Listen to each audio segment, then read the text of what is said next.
Mammootty follow ചെയ്യുന്ന 5 പേരിൽ ഒരാളാണ്. അതെ, ആ പാവഭാരവും ചുമന്നാണ് ഞാൻ നടക്കുന്നത്. മദനെ കുറിച്ച് പറയുകയാണെങ്കിൽ ആദ്യമായിട്ട് യൂട്യൂബിൽ ഷോർട്സ് പോസ്റ്റ് ചെയ്യുന്നത്, വേൾഡിൽ പോസ്റ്റ് ചെയ്യുന്നത് മദനാണ്. ഗപ്പി എന്ന് പറയുന്നത് തോറ്റുപോയ ഒരു സിനിമയായിരുന്നു. അപ്പോൾ ആ സിനിമയുടെ പേരിൽ നമ്മളൊരു പ്രൊഡക്ഷൻ കമ്പനി തുടങ്ങുന്നു. അതിൻ്റെ ആദ്യത്തെ സിനിമ ഒരു വിജയകരമായിട്ട് പുറത്തു വരുന്നു. ഈ പടം എന്നോട് ജോൺ ചേട്ടൻ പറയുന്ന സമയത്ത് നീ ഇതുവരെ ചെയ്തിട്ടുള്ള പരിപാടികൾ അല്ല മൊത്തത്തിലൊന്ന് മാറ്റി പിടിക്കണം. ആൻഡ് സൗത്ത് ഇന്ത്യയിൽ ഇൻസ്റ്റഗ്രാമിൽ റീല് ആദ്യമായിട്ട് പോസ്റ്റ് ചെയ്യുന്നത് ജിനുവാണ്. ഞങ്ങൾ ആ ഒരു ക്രെഡിറ്റ് അങ്ങോട്ടും ഇങ്ങോട്ടും ഷെയർ ചെയ്ത് പറയാറുണ്ട്. Thanks to MG squad. I think இந்த கூட்டத்துக்கு நடுவில் நிறைய பேர் இருக்கீங்க. Thank you so much. ஜோமோன்னு சொன்னது கண்டிப்பாக வெளியே சொல்லித்தர முடியாது, அது மட்டும் கன்ஃபார்ம். ഫെബ്രുവരി 5-ാം തീയതി ആശാൻ റിലീസ് ആവുകയാണ്. വിനായക് തന്നെ വിനായകനെ കുറിച്ച് ഒരു പാട്ടിൽ എഴുതിയിട്ടുണ്ട്, ഇവനെ പടച്ചുവിട്ട കടവുളക്ക് 10-ൽ 10. നമുക്ക് എല്ലാവർക്കും അങ്ങനെ ആയിരിക്കും. സിനിമയിൽ ഇന്ദ്രൻസന്റെ ക്യാരക്ടറിന് ഒരു ചെറിയ വിഷമം വന്നാൽ നമുക്ക് സഹിക്കാൻ പറ്റില്ല. അപ്പൊ ആ ഒരു വേദനയെ എത്രത്തോളം മെലോഡ്രാമാറ്റിക് അല്ലാതെ എഴുതാം എന്നുള്ളതിന്റെ ഒരു ശ്രമമായിരുന്നു ഈ കുഞ്ഞിക്കവൽ മേഘം എന്നുള്ള പാട്ട്. വെറുതെ ഈ നൊമ്പരമിതോ വെറുതെ. So hi everyone, welcome to the Summit of Future, a session curated by Q Studio.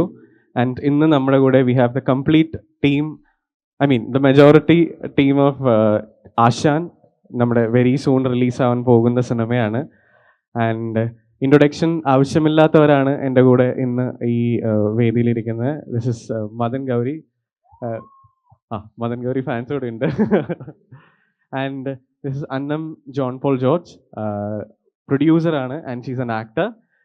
Mrs Kerala 2024 title വിന്നറാണ്. She is a producer of Aashan and she has acted in Aashan to.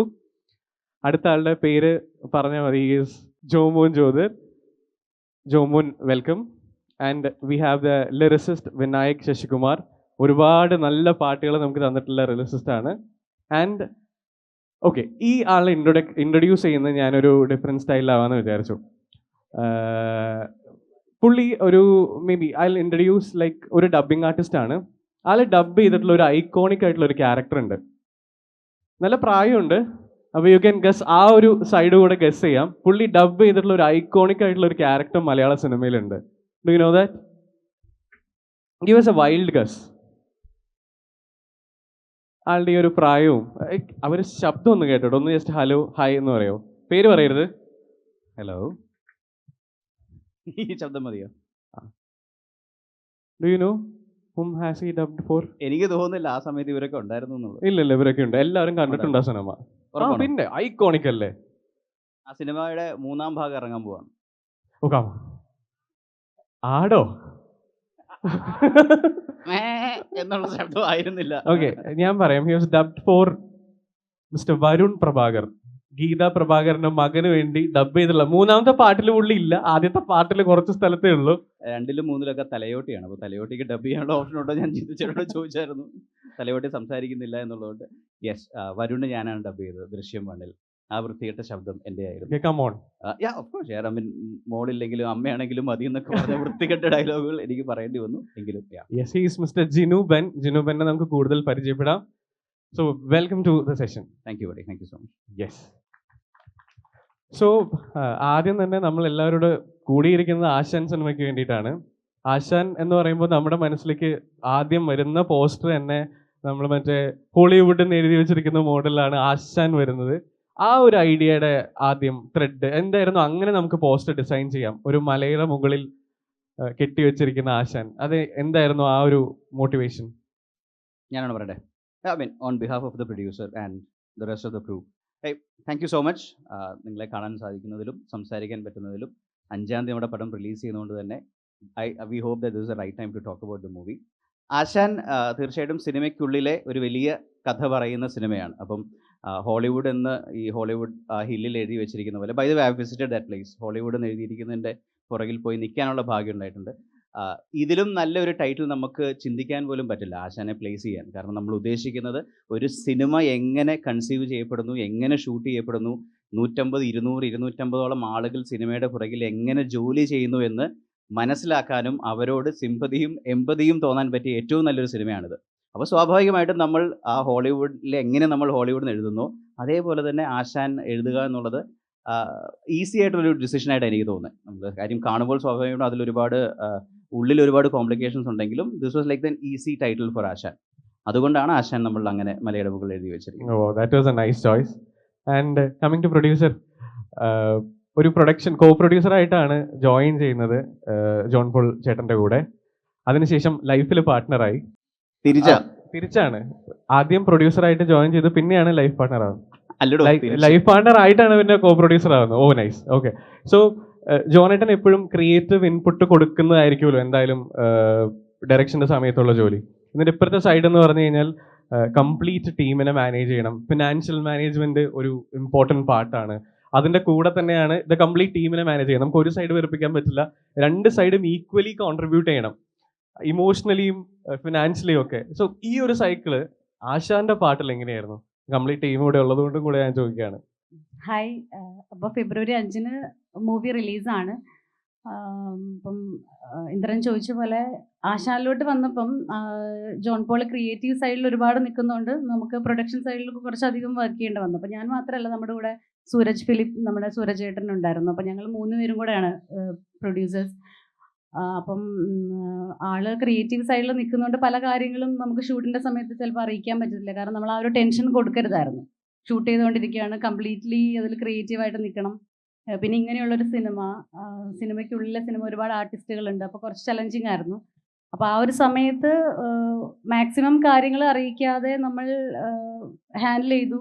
അങ്ങനെ ഞങ്ങളുടെ കയ്യിൽ നിൽക്കാതെ വരുമ്പോഴാണ് ഒരു പക്ഷേ ഷൂട്ട് കഴിയുന്ന ആ ഒരു സമയത്ത്, അല്ലെങ്കിൽ നമ്മൾ ആ ഒരു ഫീഡ്ബാക്ക് കൊടുക്കുന്ന ഈവനിങ്ങിൽ ആ ഒരു മീറ്റിംഗ് ടൈമിലാണ് നമ്മൾ അറിയിക്കുന്നുള്ളൂ. അപ്പം അത് രോമാഞ്ചം ചെയ്ത സമയത്ത് ഞാൻ പ്രൊഡ്യൂസർ ആയിരുന്നു. അപ്പം നമ്മുടെ ഞങ്ങൾ ആക്ച്വലി ഞാൻ ലൈഫ് പാർട്ട്ണർ ആയ ശേഷമാണ് നമ്മൾ ഇങ്ങനൊരു പ്രൊഡക്ഷൻ കമ്പനി തുടങ്ങുന്നതും. അതായത് ഗപ്പി എന്ന് പറയുന്നത് തോറ്റുപോയൊരു സിനിമയായിരുന്നു. അപ്പം ആ സിനിമയുടെ പേരിൽ നമ്മളൊരു പ്രൊഡക്ഷൻ കമ്പനി തുടങ്ങുന്നു. അതിൻ്റെ ആദ്യത്തെ സിനിമ ഒരു വിജയകരമായിട്ട് പുറത്തു വരുന്നു. അപ്പം അതിൻ്റെ എനിക്ക് ആദ്യമേ അതിൻ്റെ ഭാഗമാകാൻ കഴിഞ്ഞത് എൻ്റെ ഒരു ഭാഗ്യമാണ്. അപ്പം അതിൽ ഞങ്ങൾ 3 പേരും കൂടെ വർക്ക് ചെയ്തതുകൊണ്ട് ഞാൻ എൻ്റെ തുടക്കമായിരുന്നു. എനിക്ക് ഒരുപാട് കാര്യങ്ങൾ അങ്ങോട്ട് ഇൻവോൾവ് ആവേണ്ട വന്നിട്ടില്ല. സ്റ്റാർട്ടിങ് ആയതുകൊണ്ട് ഒരുപാട് ടെൻഷൻസ് ഉണ്ടായിരുന്നു. പലതും പുതിയതായിരുന്നു. പക്ഷെ ആശാലോട്ട് വന്നപ്പോൾ കുറച്ചുകൂടെ ഈസിയായി. കുറേ കാര്യങ്ങൾ അതിൽ നിന്ന് പഠിച്ചത് കൊണ്ട്, അതുകൊണ്ട് ആളെ അറിയിക്കാതെ നമുക്ക് കുറേ ഹാൻഡിൽ ചെയ്യാൻ പറ്റി.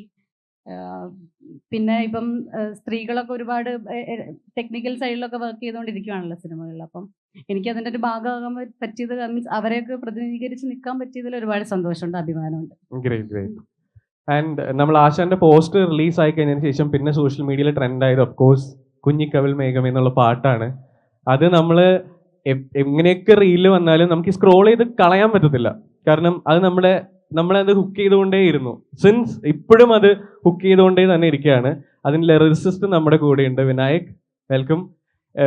ജോണേട്ടൻ, നമ്മുടെ ഡയറക്ടർ ജോൺ ഇതിന് തന്നിട്ടുള്ള ഒരു ഐഡിയ എന്തായിരുന്നു? അതായത് ഇതാണ് പാട്ട്, എന്താണ് സിറ്റുവേഷൻ, എങ്ങനെയായിരുന്നു ഒരു കംപ്ലീറ്റ് ഐഡിയ, ആ ഒരു ജേർണി, അത് പാട്ടായി കഴിഞ്ഞതിന് ശേഷമുള്ള റെസ്പോൺസ്, റിയാക്ഷൻ മൊത്തത്തിൽ. Hello, hi. ഇത് ജോൺ പോൾ ജോർജ് എന്നുള്ള ഡയറക്ടറിൻ്റെ കൂടെ എൻ്റെ 3ാമത്തെ സിനിമയാണ്. ഫസ്റ്റ് ഗപ്പിയിലെ പാട്ടുകൾ വളരെയധികം, സിനിമ പോലെ തന്നെ പാട്ടുകളും എല്ലാവർക്കും ഫേവറേറ്റ് ആയിട്ടുള്ള ഒരു സിനിമയായിരുന്നു ഗപ്പി. സെക്കൻഡ് ഫിലിം അമ്പിളിയായിരുന്നു. അമ്പിളിയിലെ പാട്ടുകൾ, ആരാധികയെ പോലുള്ള പാട്ടുകൾ വളരെ ഹിറ്റായിരുന്നു. അതിനുശേഷം ജോൺ പോൾ ജോർജ് പ്രൊഡ്യൂസ് ചെയ്ത രോമാഞ്ചം എന്നുള്ള സിനിമയിലെയും പാട്ടുകൾ, സിനിമ എല്ലാം വളരെയധികം സ്വീകരിക്കപ്പെട്ടതാണ്. അപ്പോൾ ആ ടീമിൻ്റെ കൂടെ അടുത്ത സിനിമ എന്ന് പറയുമ്പോൾ തന്നെ ഇപ്പോൾ ജോണേട്ടൻ കുറേ മുമ്പേ വിളിച്ചു പറഞ്ഞു, എടാ ഒരു സിനിമയുണ്ട്, ആശാൻ എന്നാണ് പേര്, അപ്പോൾ നീ ഒന്ന് പ്രിപ്പയർഡ് ആയിട്ടിരിക്കണം, ഞാൻ വിളിക്കാം. ആസ് യൂഷ്വൽ നമുക്ക് പാട്ടുകൾ വളരെ ഇമ്പോർട്ടൻ്റ് ആയിട്ടുള്ളൊരു സിനിമയാണ്. 4-5 പാട്ടുകളെങ്കിലും ഉണ്ടാവും ജോണേട്ടൻ വിളിക്കുമ്പോൾ ഒരു സിനിമയിൽ. അപ്പോൾ അതിന് പ്രിപ്പയർഡ് ആയിട്ടിരുന്നു, അതാണ് ഫസ്റ്റ് തിങ്. ആൻഡ് ജോണേട്ടൻ എപ്പോഴും ആദ്യം എനിക്ക് ഫുൾ സ്ക്രിപ്റ്റ് നറേറ്റ് ചെയ്ത് തരും. ലിറിസിസ്റ്റ് ആയാലും അങ്ങനെയൊന്നുമില്ല, ആക്ടർ നറേറ്റ് ചെയ്യുന്ന പോലെ തന്നെ, അല്ലെങ്കിൽ ക്രൂ മെമ്പേഴ്സിന് എല്ലാവർക്കും ഒരേപോലുള്ള നറേഷൻ ജോണേട്ടൻ തരും. അപ്പോൾ ഞാൻ ഗപ്പിയുടെ നറേഷൻ ഗപ്പി ഷൂട്ടിന് പോകുന്നതിന് മുമ്പ് തന്നെ കേട്ട് ഏതെങ്കിലും ഒരു പോയിന്റിൽ കരഞ്ഞിട്ടുണ്ട് ഞാൻ. അപ്പോൾ ഗപ്പിയുടെ നറേഷൻ കേട്ടിട്ട് ക്ലൈമാക്സ് ആയപ്പോൾ ഞാൻ കരഞ്ഞു. സിനിമ കാണുന്ന പോലെ തന്നെ പുള്ളി നറേറ്റ് ചെയ്ത് തരും. അത് കഴിഞ്ഞ് അമ്പിളിയുടെ നറേഷൻ അമ്പിളിയൊക്കെ തുടങ്ങുന്നതിനൊക്കെ 1 വർഷം മുമ്പായിരിക്കും നറേറ്റ് ചെയ്ത് തന്നപ്പോൾ അന്നും ഞാൻ കരഞ്ഞിട്ടുണ്ട്. ഒരു ക്ലൈമാക്സ് ഒക്കെ എത്തിയപ്പോൾ എനിക്ക് കണ്ണിൽ നിന്ന് കരച്ചിൽ വന്നിട്ടുണ്ട്. സെയിം തിങ് ഇവിടെ ആശാൻ എന്ന് പറഞ്ഞ സിനിമയുടെ നറേഷൻ പറഞ്ഞപ്പോഴും ഏതോ ഒരു പോയിന്റിൽ എനിക്ക് ഇമോഷണലായി. അപ്പോൾ അത് എന്നെ ഒന്ന് മൂവ് ചെയ്തല്ലോ. അപ്പോൾ അതിന് ഈ പാട്ടിൽ തിരിച്ച് റെസിപ്രോക്കേറ്റ് ചെയ്യുക എന്നുള്ളത് എനിക്ക് കുറച്ചുകൂടെ ഈസിയർ ആണ്. പിന്നെ ഇതിനകത്ത് ഇന്ദ്രൻ ചേട്ടനാണ് ആശാൻ എന്നുള്ള ടൈറ്റിൽ ക്യാരക്ടർ ചെയ്യുന്നത്. ജോമോനാണ് സിനിമയിലെ ഹീറോ. ജോമോൻ സംസാരിക്കും. ടൈറ്റിൽ ക്യാരക്ടർ ചെയ്തിരിക്കുന്നത് ഇന്ദ്രൻ ചേട്ടൻ്റെ കഥാപാത്രമാണ്. അപ്പം സ്പോയിലറൊന്നും ആവാതെ പറയുകയാണെങ്കിൽ കുഞ്ഞിക്കവൾ മേഘമേ എന്നുള്ള പാട്ടിൻ്റെ സിറ്റുവേഷൻ ശരിക്കും ഇന്ദ്രൻ ചേട്ടൻ്റെ ക്യാരക്ടറിന് ചെറിയൊരു വിഷമം വരുന്നതാണ്. അപ്പോൾ ഇന്ദ്രൻ ചേട്ടൻ്റെ ക്യാരക്ടറിന് വിഷമം വരുമ്പം നമുക്കത് സഹിക്കാൻ പറ്റില്ല. അത് നമുക്ക് എല്ലാവർക്കും അങ്ങനെ ആയിരിക്കും. സിനിമയിൽ ഇന്ദ്രൻ ചേട്ടൻ്റെ ക്യാരക്ടറിന് ഒരു ചെറിയ വിഷമം വന്നാൽ നമുക്ക് സഹിക്കാൻ പറ്റില്ല. അപ്പോൾ ആ ഒരു വേദനേനെ എത്രത്തോളം മെലോ ഡ്രാമാറ്റിക് അല്ലാതെ എഴുതാം എന്നുള്ളതിൻ്റെ ഒരു ശ്രമമായിരുന്നു ഈ കുഞ്ഞിക്കവൾ മേഘമേ എന്നുള്ള പാട്ട്. അപ്പോൾ ഈ കുഞ്ഞിക്കവൾ മേഘമേ എന്ന് പറഞ്ഞാൽ ഈ കവളൊന്ന് കുഞ്ഞിക്കവൾ മേഘമേ തുള്ളിത്തുളും ബാധനീ എന്ന് പറയുമ്പോൾ കണ്ണുനീരിനെ പറ്റിയാണ് പറയുന്നത്. സെയിം തിങ് ആയിരുന്നു ഞങ്ങളുടെ ഗപ്പിയിലെ തനിയെ മിഴികൾ തുളുമ്പിയോ എന്നുള്ള പാട്ടിൻ്റെ ഫസ്റ്റ് ലൈനും കണ്ണുനീരിനെ പറ്റിയാണ് പറയുന്നത്. അപ്പോൾ അങ്ങനെ തന്നെ തുടങ്ങാമെന്ന് കരുതി. പിന്നെ ആസ് യൂഷ്വൽ ഞങ്ങളുടെ കോമ്പിനേഷൻ കംപ്ലീറ്റ് ആവണമെങ്കിൽ സിംഗർ സൂരജ് സന്തോഷ് എന്നുള്ള ആളും കൂടെ വരണം. അപ്പോൾ പുള്ളിയാണ് തനിയെ മിഴികൾ പാടിയത്, പുള്ളിയാണ് ആരാധിക പാടിയത്. ഉറപ്പായിട്ടും ആശാനിൽ ഒരു പാട്ട് പുള്ളി പാടും എന്ന് അറിയാമായിരുന്നു. അത് കുഞ്ഞിക്കവൾ മേഘമേ തന്നെയായി. അത് തന്നെ എന്നാൽ പിന്നെ ഫസ്റ്റ് റിലീസ് ആയിക്കോട്ടെ എന്ന് കരുതി. അതിന് ഭയങ്കര ഓവർവെൽമിങ് റെസ്പോൺസസ് ആണ് കിട്ടിക്കൊണ്ടിരിക്കുന്നത്. ഞാൻ ഈ ഇടയ്ക്കൊരു ഇൻ്റർവ്യൂവിലും പറഞ്ഞു, ഞങ്ങളതൊരു പുതിയ ജോൺ പോൾ ജോർജ് എന്ന ഡയറക്ടറിൻ്റെ അമ്മയുടെ പേരിൽ തുടങ്ങിയൊരു പുതിയ മ്യൂസിക് ലേബിൾ റീത്ത റെക്കോർഡ്സ് എന്ന് പറഞ്ഞൊരു ലേബലിൻ്റെ പുതിയ യൂട്യൂബ് ചാനലിലാണ് കുഞ്ഞിക്കവൾ മേഘമേ എന്നുള്ള പാട്ട് അപ്ലോഡ് ചെയ്തത്. അതൊരു ലിറിക്കൽ വീഡിയോ ആയിരുന്നു, വീഡിയോ സോങ് അല്ല. അപ്പോൾ ടിപ്പിക്കലി നമ്മുടെ റീൽസിൽ അൽഗോരിതം ക്രാക്ക് ചെയ്യുന്ന തരം പാട്ടുകൾ വന്നുകൊണ്ടിരിക്കുന്ന ഈ കാലത്ത് ഞാനും അങ്ങനത്തെ പാട്ടുകൾ എഴുതിക്കൊണ്ടിരിക്കുന്നുണ്ട്. അത്തരത്തിലൊരു കാലത്ത് നമുക്കൊരു മനസ്സിന് കുളിർമയുള്ളൊരു മെലഡി അല്ലെങ്കിൽ റീൽസിൻ്റെ അൽഗോരിതത്തിന് കേറ്റർ ചെയ്യാത്ത തരത്തിൽ ഹൃദയത്തിൽ നിന്ന് വരുന്ന ഒരു കമ്പോസിഷൻ, ലിറിക്സ് അല്ലെങ്കിൽ സിംഗിങ് എല്ലാം ഉള്ളൊരു പാട്ട് എങ്ങനെ വർക്കൗട്ട് ആവും എന്നുള്ളത് കൺഫ്യൂസ്ഡ് ആയിരുന്നു ഞാനും. പക്ഷെ ഇറങ്ങിക്കഴിഞ്ഞപ്പോൾ അതിനെല്ലാം മെറ്റയിൽ വർക്ക് ചെയ്തിട്ടുള്ള ആളെ ഇരുത്തിയാണ് ഞാനിത് പറഞ്ഞുകൊണ്ടിരിക്കുന്നത്. ആ അൽഗോരിതത്തിൽ കാര്യമുണ്ട്, എന്നാൽ എല്ലാ കാര്യവും അൽഗോരിതത്തിനെ ബേസ് ചെയ്ത് മാത്രമല്ല എന്ന് തെളിയിക്കുന്ന രീതിയിൽ വളരെ ജെന്യൂൻ ആയിട്ടുള്ള റെസ്പോൺസസ് ആണ് കുഞ്ഞിക്കവൾ മേഘമേ എന്നുള്ള പാട്ടിന് കിട്ടിക്കൊണ്ടിരിക്കുന്നതും ആശാന്റെ ഓരോ പ്രൊമോ മെറ്റീരിയലിനും വന്നുകൊണ്ടിരിക്കുന്നത്. അപ്പോൾ അടുത്ത ആഴ്ച ഫെബ്രുവരി 5-ാം തീയതി ആശാൻ റിലീസ് ആവുകയാണ്. അതിന്റെ സെറ്റിൽ ക്യാരക്ടർ ചെയ്തിരിക്കുന്നത് ജോമോനാണ്. ബാക്കി ജോമോൻ പറയും, ഇന്ദ്രൻ ചേട്ടനും. അപ്പോൾ ഉറപ്പായിട്ടും എല്ലാവരും തിയേറ്ററിൽ ഒന്ന് സിനിമ കാണുക. ഇനിയും 2 പാട്ടുകൾ കൂടെ ഇറങ്ങാനുണ്ട് ഇനിയും. അപ്പോൾ ബാക്കി പാട്ടുകളും കേൾക്കുക. ഉറപ്പായിട്ടും നിങ്ങൾക്ക് ഇഷ്ടപ്പെടാൻ പോകുന്ന പാട്ടുകൾ വരുന്നുണ്ട്. അത്രേ ഉള്ളൂ. ബാക്കി സ്ക്രീനിൽ. നൈസ്. ഈ പാട്ടിനെ കുറിച്ച് പറഞ്ഞപ്പോഴേ ഒന്ന് പറഞ്ഞോട്ടെ. പറഞ്ഞു. ഇത് പറഞ്ഞു കഴിയുമ്പോൾ കൈ അടിക്കണം. എന്തായാലും വിനായകനെ കുറിച്ച് തന്നെയാണ്. വിനായക് തന്നെ വിനായകനെ കുറിച്ച് ഒരു പാട്ടിൽ എഴുതിയിട്ടുണ്ട്, ഇവനെ പടച്ചുവിട്ട കടവുളക്ക് 10-ൽ 10. ശരിയല്ലേ? വിനായകന്റെ ലിറിക്സ് കേൾക്കുന്ന ഏതൊരു വ്യക്തിക്കും 100-ൽ 200 കൊടുക്കാൻ തോന്നുന്ന തരത്തിൽ എഴുതുന്നതാണ്. നമ്മളെയൊക്കെ റെപ്രസെന്റ് ചെയ്യുന്ന, നമ്മളുടെയൊക്കെ ഈ ഒരു ജനറേഷനെ റെപ്രസെന്റ് ചെയ്യുന്ന ഇത്രയും കാവ്യാത്മകമായി പാട്ടുകൾ എഴുതുന്ന ഒരു വ്യക്തിയെ പരിചയപ്പെടാനും കൂടെ ജോലി ചെയ്യാൻ സാധിച്ചതിൽ the entire crew is happy about it. Thank you so much bro. Yes, അത് തന്നെയാണ് ഞാൻ അടുത്തതും ചോദിക്കാനിരുന്നത്. ഈ കുഞ്ഞിക്കവൾ മേഘമേ എന്നുള്ള പാട്ടിലെ ലാസ്റ്റത്തെ 4 വരിയുണ്ട്. നമ്മളത് ഓൾറെഡി സംസാരിച്ചതാണ്. പക്ഷേ ആ വരികൾ കേൾക്കുമ്പോൾ നമുക്ക് കിട്ടുന്ന ഒരു ലൈറ്റ്നെസ് ഉണ്ട്, നമുക്ക് കിട്ടുന്ന ഒരു മോട്ടിവേഷൻ ഉണ്ട്. വിനായക് എഴുതി അത് സൂരജ് പാടി, ഇവിടെ ഇപ്രാവശ്യം അത് കമ്പോസ് ചെയ്തിരിക്കുന്നത് ജോണേണ്ടാണ്. ഈ ഒരു അറേഞ്ച്മെന്റ് നമുക്ക് തരുന്നൊരു സന്തോഷമുണ്ട്, നമുക്കൊരു ഹൈ ഉണ്ട്. നമ്മൾ ഇച്ചിരി ലോ ആണെങ്കിൽ നമ്മളെ മോട്ടിവേറ്റ് ചെയ്യാൻ പറ്റുന്ന 4 വരികളാണ് ലാസ്റ്റത്തെ. ഒരു സിനിമാ ലവർ ആണെങ്കിൽ തോന്നുന്നൊരു ഇഷ്ടമുണ്ട് ഇന്ദ്രൻ ചേട്ടനോട്. സോ ആ വരികളുടെ ഒരു കോമ്പോസിഷനും അത് എഴുതുന്ന സമയത്തും അത് പ്രസന്റ് ചെയ്ത് സ്ക്രീനിൽ കേൾക്കുന്ന സമയത്തും എന്തായിരുന്നു ഫീല്? വളരെ റെയർലി മാത്രമേ നമ്മളൊരു പാട്ട് എഴുതുമ്പോൾ കഥാപാത്രങ്ങളുടെ അല്ലെങ്കിൽ കഥയുടെ ചട്ടക്കൂടിന്റെ പുറത്ത് പോയിട്ട് ആ അഭിനയിക്കുന്ന ആക്ടറിന് ഒരു ട്രിബ്യൂട്ട് എന്ന രീതിക്കൊക്കെ എഴുതാൻ പറ്റുള്ളൂ. ഫോർത്ത് വോൾ ബ്രേക്കിംഗ് എന്നൊക്കെ പറയുന്ന പോലെ. അപ്പോൾ ചില പാട്ടുകൾ ഞാൻ എഴുതുമ്പോൾ ആൾക്കാർ ചോദിക്കാറുണ്ട്, ലാലേട്ടന് പറ്റി എഴുതിയതാണോ, ഇപ്പോൾ ഇലുമിനാറ്റി ഇറങ്ങിയപ്പോൾ ഫഹദിന് വേണ്ടി എഴുതിയാണോ, ലാലേട്ടന് വേണ്ടി എഴുതിയാണോ, അങ്ങനെയൊക്കെ ചോദ്യങ്ങൾ വരാറുണ്ട്. അപ്പോൾ അങ്ങനെ ട്രിബ്യൂട്ട് ലിറിക്സ് എല്ലാവരും ചോദിക്കാറുണ്ട്. അപ്പോൾ അങ്ങനെ ഇരിക്കുകയാണ് ആശാനിലെ പാട്ട് എഴുതുന്നത്. അപ്പോൾ അതിനകത്ത് ഈ പറഞ്ഞ ഇത് ഇന്ദ്രൻ ചേട്ടൻ്റെ പാട്ടാണ്. അപ്പോൾ ഇന്ദ്രൻ ചേട്ടനെ കണ്ടപ്പോൾ ഇന്ദ്രൻ ചേട്ടനെ പറ്റി എന്ത് എഴുതാൻ പറ്റും എന്ന് ചിന്തിച്ചു. അങ്ങനെയാണ് പല്ലവിയിൽ ആദ്യത്തെ 4 വരി, കുഞ്ഞിക്കവൾ മേഘമേ എന്നുള്ള വരിക്ക് ശേഷം വരുന്ന ട്യൂണിന് ഒരു കുട്ടിയുടെ മുഖമായിട്ട് ഇന്ദ്രൻ ചേട്ടൻ്റെ മുഖത്ത് ഉപമിച്ചാൽ വളരെ നന്നായിരിക്കും. ഒരു ന്യൂ ബോൺ ബേബിയുടെ അത്രയും ഇന്നസെൻസ് ഉള്ള, ചെറുതായിട്ടൊന്ന് തൊട്ടാൽ പോലും ചിലപ്പോൾ മുറിയോ നമുക്ക് പേടിക്കുന്ന അത്രയും നിർമ്മലവും അത്രയും ഫ്രജൈലും ആയിട്ടൊരു മുഖം, കുഞ്ഞുങ്ങളുടെ മുഖം എന്ന് പറയില്ലേ, അപ്പോൾ അങ്ങനെ ഉപമിച്ചു.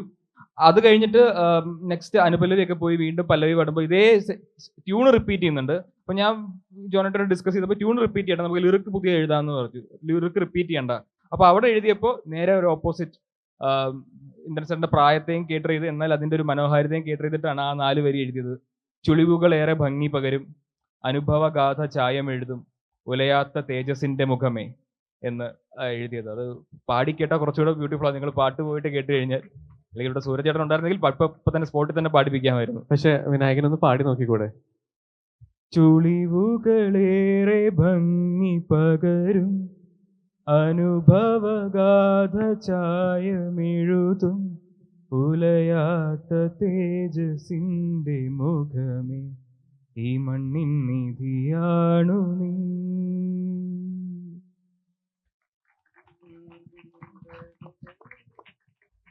വെറുതെ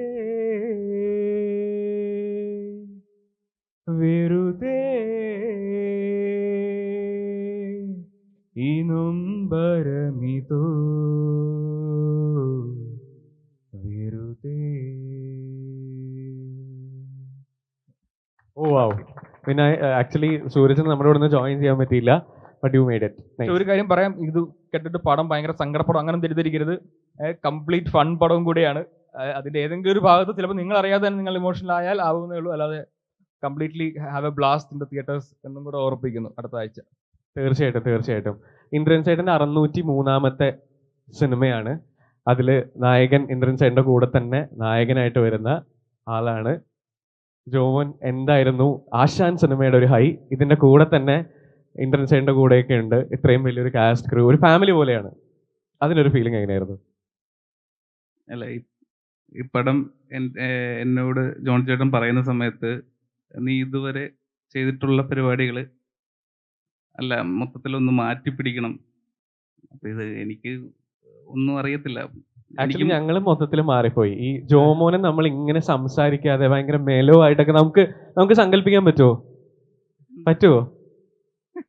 ആക്ച്വലി ഇങ്ങനെയാണോ? ഇച്ചിരി ഇൻട്രോവേർട്ടർ ആണോ? അല്ല, കാര്യം സംസാരിക്കും. ഓ ഓക്കെ. കണ്ടിന്യൂ. അപ്പം ഞാൻ ഇതുവരെ ചെയ്യാത്ത ഒരു പരിപാടിയാണ്. അപ്പം എന്നെ ഒരുപാട് ഹെൽപ്പ് ചെയ്തിട്ടുണ്ട് ജോണേട്ടൻ പടം ഷൂട്ട് ചെയ്യുന്ന സമയത്തും. അപ്പം എനിക്കത് തിയേറ്ററിൽ അത് കാണാൻ വേണ്ടിയിട്ട് ഇങ്ങനെ കൊതിച്ച് നിൽക്കുക എന്തൊക്കെയാണ് പരിപാടികൾ എന്നുള്ളത്. ഫെബ്രുവരി 5 അപ്പോൾ എല്ലാവരും പടം തിയേറ്ററിൽ പോയി കാണണം. ജോമോന്റെ ക്യാരക്ടർ എന്താ? നമ്മൾ ഇന്ദ്രൻ ചേട്ടൻ്റെ കൂടെയുള്ള പോസ്റ്റർ ഒക്കെ കണ്ടു. എൻ്റെ ക്യാരക്ടർ ഇതിൽ ഒരു അസിസ്റ്റന്റ് ഡയറക്ടറായിട്ട് വരുന്ന ഒരാളാണ്. അത് പുള്ളിയുടെ POV കുറച്ച് കാര്യങ്ങൾ പറയാനുണ്ട്, എന്തെല്ലാം സ്ട്രഗിൾ ചെയ്യണം, പിന്നെ പുള്ളി തെറി വിളി കേൾക്കുന്നുണ്ട്, അങ്ങനെ കുറച്ച് പരിപാടികൾ. എനിക്ക് തോന്നുന്നു ജോണേട്ടൻ AD ആയിട്ടാണ് ആദ്യം സിനിമയിലോട്ടൊക്കെ വരുന്നത്.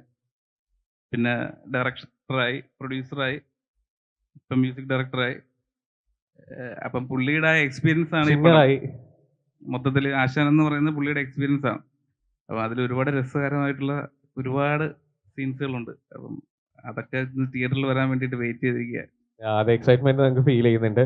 ആൻഡ് ഈ കംപ്ലീറ്റ് കാസ്റ്റ് ആൻഡ് ക്രൂവിലേക്ക് വരുന്ന ഒരു ലേറ്റസ്റ്റ് ലക്കി അഡീഷൻ എന്നൊക്കെ നമുക്ക് പറയാം. Oh man, he's in this movie നമുക്ക് തോന്നിയ ആളാണ് എൻ്റെ അടുത്തിരിക്കുന്നത്. I am so privileged. എനിക്ക് സ്റ്റേജ് നിങ്ങളുടെ എല്ലാവരുടെയും കൂടെ, എസ്പെഷ്യലി മദൻ്റെ കൂടെ ഷെയർ ചെയ്യാൻ പറ്റുന്നതിൽ. മദൻ നമ്മുടെ ഈ സിനിമയുടെ, ആശാൻ സിനിമയുടെ ഭാഗമാവുന്ന ഒരു സ്റ്റോറി ഉണ്ട്. അത് ഐ തിങ്ക് അതിൻ്റെ ആള് തന്നെ അത് പറയുന്നതായിരിക്കും. ജിനു ചേട്ടൻ തന്നെ പറയാം. ജിനു ചേട്ടൻ, എങ്ങനെയാണ് മദൻ ഇതിലേക്ക് ഇന്നാവുന്നത്? First of all, Madan, thank you so much for being a part of this movie.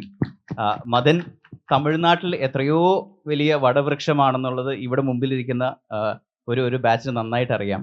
അത് മലയാളമാണെങ്കിലും തമിഴാണെങ്കിലും കർണാടകയാണെങ്കിലും ഇന്ത്യയിൽ എവിടെയാണെങ്കിലും there are people, millions of people watching his content, celebrating his content. ഞാനതും കൂടെ പറഞ്ഞോട്ടെ, കഴിഞ്ഞ 3000-ലേറെ ദിവസങ്ങളായി എല്ലാ ദിവസവും വീഡിയോ ചെയ്യുന്ന ഒരു വ്യക്തിയാണ് Madan. That's not an easy task. ഇവിടെ നിൽക്കുന്ന ക്രൂവിന് നന്നായിട്ട് അറിയാം എല്ലാ ദിവസവും അരമണിക്കൂർ വീഡിയോ ഉണ്ടാക്കുന്നതിൻ്റെ കഷ്ടപ്പാട്. കഴിഞ്ഞ 3000 ദിവസങ്ങളായിട്ട്, എന്ന് വെച്ചാൽ 8-9 വർഷങ്ങളായി ദിവസവും. ഇന്ദ്രൻ ഇത് താങ്കൾ പറയാൻ വെച്ചിരുന്നതായിരിക്കും, but I am extremely sorry. ഞാൻ പറഞ്ഞു എന്ന് മാത്രം. മദൻ ഈ സിനിമയിലേക്ക് വരുന്നത്, മദന് തമിഴ്നാട്ടിൽ ഒരുപാട് സിനിമകൾ ചെയ്യാനുള്ള ഓപ്ഷൻസ് ഉണ്ട്. ഒരുപാട് പേര് പുള്ളിയെ ക്യാമിയോയ്ക്ക് വിളിക്കുന്നുണ്ട്. സ്വാഭാവികമായിട്ടും ആ സിനിമകളുടെ ഒരു എക്സ്റ്റൻഷനായിട്ട്, അല്ലെ അതിന് കൂടുതൽ പ്രൊമോഷൻ കിട്ടാൻ വേണ്ടി മദനെ വിളിച്ചുകൊണ്ടിരിക്കുന്ന ഒരു സമയം ഉണ്ടായിരുന്നു. മദൻ വളരെ ചൂസി ആയിട്ട് ചെയ്തുകൊണ്ടിരിക്കുന്ന സമയം. പക്ഷെ മദന് ഏറ്റവും വലിയ ആഗ്രഹം മലയാളത്തിൽ ഒരു സിനിമയിലൂടെ ഒരു നല്ല വേഷം ചെയ്തിട്ട് സ്വന്തം ആ ഒരു കഴിവെന്നൊരു ഫാക്ടർ ഉണ്ടല്ലോ, അവിടെ മാക്സിമം യൂസ് ചെയ്യാൻ ശ്രമിച്ചത് മദൻ്റെ സെലിബ്രിറ്റി സ്റ്റാറ്റസ് ആണ്. അതിൽ നിന്ന് മാറി ഒരു വ്യക്തിക്ക് എൻ്റെ കഴിവ് കൊണ്ട് എനിക്ക് സിനിമയിൽ ജോയിൻ ചെയ്യണമെന്നുള്ള ആഗ്രഹത്തിലാണ് മലയാള സിനിമ. അപ്പം Madan and I friends for the last like 5-6-7 years. ഞാൻ മുമ്പ് വർക്ക് ചെയ്തിരുന്ന കമ്പനി വഴിയുള്ള ബന്ധങ്ങളൊക്കെയാണ്. അപ്പം മദൻ വർഷം പറഞ്ഞിരുന്നു, ജിനു ബ്രോ എനിക്ക് മലയാളത്തിൽ എന്തെങ്കിലും ചെയ്യണം, എവിടെയെങ്കിലും ജസ്റ്റ് സൈഡിലൊന്ന് വന്നു പോയാൽ മാത്രം മതി, അതാണെങ്കിലും കുഴപ്പമില്ല. ഞങ്ങൾ സംസാരിച്ചുകൊണ്ടിരിക്കുമ്പോഴാണ് കഴിഞ്ഞ വർഷം ആശാൻ്റെ ഒരു ഓഡിഷൻ പോസ്റ്റർ ഞാൻ ഈ സിനിമയിൽ അസിസ്റ്റന്റ് ഡയറക്ടർ കൂടിയായിട്ട് വർക്ക് ചെയ്തിട്ടുണ്ട്. അപ്പോൾ സ്വാഭാവികമായിട്ട് നമ്മൾ പോസ്റ്റ് ചെയ്തു. അതിൻ്റെ താഴെ ഈ വ്യക്തി വന്ന് കമൻറ്റ് ചെയ്തു, എനിക്ക് ഈ സിനിമയിൽ അഭിനയിച്ചാൽ കൊള്ളാം, ഞാൻ ഓഡിഷനിൽ പങ്കെടുത്തോട്ടെ എന്ന്. അങ്ങനെയൊന്നും ചെയ്യേണ്ട ഒരു ആവശ്യമില്ലാത്ത ആളാണ്, നേരിട്ട് ഫോൺ ചെയ്ത് പറഞ്ഞാൽ മതി. എങ്കിലും he wanted to make sure that the world knows that he didn't get this opportunity because of what he is, right? അത് നമ്മൾ ശരിക്കും ഇതൊന്നും മദൻ പറയില്ല എന്നുള്ളതുകൊണ്ടാണ് ഞാൻ പറയുന്നത് കേട്ടോ. And you should understand that's wear he comes from. അങ്ങനെ അതിൻ്റെ അടിയിൽ പുള്ളി കമൻറ്റ് ചെയ്യുന്നു, I still have A screenshot of it. പടം ഇറങ്ങിയതിന് ശേഷം ഞാൻ അതൊന്നും കൂടെ പോസ്റ്റ് ചെയ്യാം. ഞാൻ ജോണിനോട് പറഞ്ഞു, ജോൺ നമുക്കൊരു ക്യാരക്ടറിൽ പ്ലേസ് ചെയ്യാനുള്ളൊരു സാധനമുണ്ട് എന്ന് പറഞ്ഞ്, യു വോണ്ട് ബിലീവ് ആ ക്യാരക്ടർ ശരിക്കും പറഞ്ഞ ഒരു മലയാളിയായിരുന്നു. അത് മദന് വേണ്ടി മദൻ്റെ ആ ഒരു ആക്ടിങ് ടാലൻറ്റ് കൊണ്ട് നമ്മൾ അതിനെ ഒരു തമിഴ് മലയാളി ആക്കി, അല്ലെങ്കിൽ മലയാളത്തിൽ കേരളത്തിൽ വന്ന് താമസിക്കുന്ന ഒരു തമിഴനാക്കി മാറ്റി വിനോദ് എന്ന് പറയുന്ന ഒരു ക്യാരക്ടറായിട്ട് അവിടുന്ന് മാറുകയായിരുന്നു. ആൻഡ് ഒരാഴ്ചയോളം ഞങ്ങൾ ഓൺലൈനിൽ അങ്ങോട്ടും ഇങ്ങോട്ടും നമ്മൾ ഓഡിഷൻ ചെയ്തിട്ടുണ്ട്. മദന് അത്ര എളുപ്പമായിരുന്നില്ല ഈ ക്യാരക്ടറിലേക്ക് വരാനായിട്ട്. നമ്മൾ അങ്ങോട്ടും ഇങ്ങോട്ടും സീനുകൾ സംസാരിച്ച് അതിൻ്റെ വിഷ്വൽസ് ജോണിന് അയച്ചു കൊടുത്ത് ജോൺ കൺവിൻസ് ആയതിനു ശേഷമാണ് ആസ് എൻ ആർട്ടിസ്റ്റ് മദനെ എടുത്തത്. അല്ലാതെ മദൻ്റെ ഗുഡ് ഓർ ബാഡ്, മദൻ്റെ ഒരു സെലിബ്രിറ്റി സ്റ്റാറ്റസ് വെച്ചിട്ടല്ല മദൻ ഈ സിനിമയിലേക്ക് വന്നത്. അതാണ് ഇതിനകത്ത് ഏറ്റവും എൻ്റർടൈനിങ് ആയിട്ടുള്ള factor. And he earned it എന്നാണ് ഞാൻ പറയാൻ ശ്രമിച്ചത്. Oh wow. Huge applause. Madan, welcome to Malayalam cinema. So how did Malayalam cinema treat you? Because namki journey he has explained ഒരു സെലിബ്രിറ്റി ഇൻഫ്ലുവൻസർ ആയതുകൊണ്ട് സിനിമയിലേക്ക് വന്ന ആളല്ല. You really worked for the audition, അതിനുശേഷം സിനിമയിലേക്ക് വരുന്നു. ഇന്ന് നമ്മൾ അതിന്റെ ഭാഗമായി ഇവിടെ നിന്ന് സംസാരിക്കുന്നു. How do you feel that moment? അതിന്റെ കൂടെ തന്നെ how did Malayalam cinema treat you and welcome you? First of all നമസ്കാരം Jain university, and namaskaram Kochi, namaskaram all of Kerala film industry. First thank you so much Jinu bro. Na enga ponalum enakku munnadi avanga or bayangarama hype ethi vechirukanga. So thank you so much, and thanks to MG squad. I think in the கூட்டத்துக்கு நடுவுல நிறைய பேர் இருக்கீங்க. Thank you so much. And எனக்கு இந்த movie வந்து மலையாளம் பெரிய லாலட்டா fan, நான் பெரிய லாலட்டா ஃபேன். ஸோ எனக்கு வந்து மலையாளம் மூவிஸ் பார்க்குறது, அப்புறம் அவங்க இருவர், திருஷ்யம், இந்த மாதிரி முக்கியமான மூவிஸ் பார்த்துட்டு எனக்கு மலையாளம் ஃபில்ம் இண்டஸ்ட்ரி மேலே ஒரு லவ் வந்து இப்போ ஃபாஃபா, ஆவேஷம் அதெல்லாம் பார்த்து ரொம்ப ஹைப் ஆகி எப்படியாவது மலையாளம் இண்டஸ்ட்ரிக்குள்ளே ஏதாவது பண்ணணும்னு யோசிச்சுட்டு இருக்கப்போ ஜினு ப்ரோ வந்து he was quitting Meta to become AD in a movie. எனக்கு வந்து cool quit Meta to become a AD அப்படின்னு யோசிச்சுட்டு Jinu bro was doing that. And then அவங்க கிட்ட பேசினப்போ he was telling me it's the Romancham team.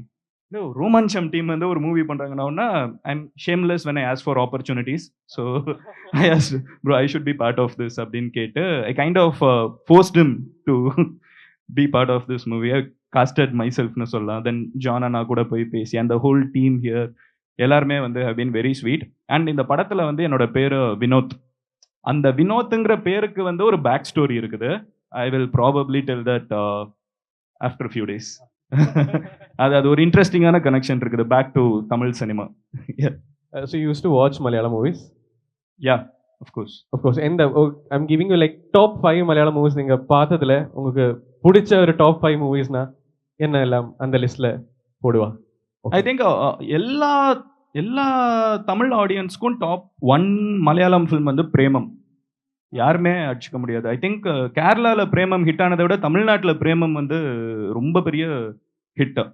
So அதுக்கடுத்து ஸ்படிகம், ஸ்படிகம் and Kumbalangi nights.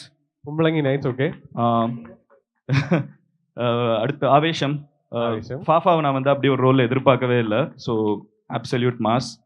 And 5th film சொல்லணும்னா திருஷ்யம் எனக்கு 1, 2.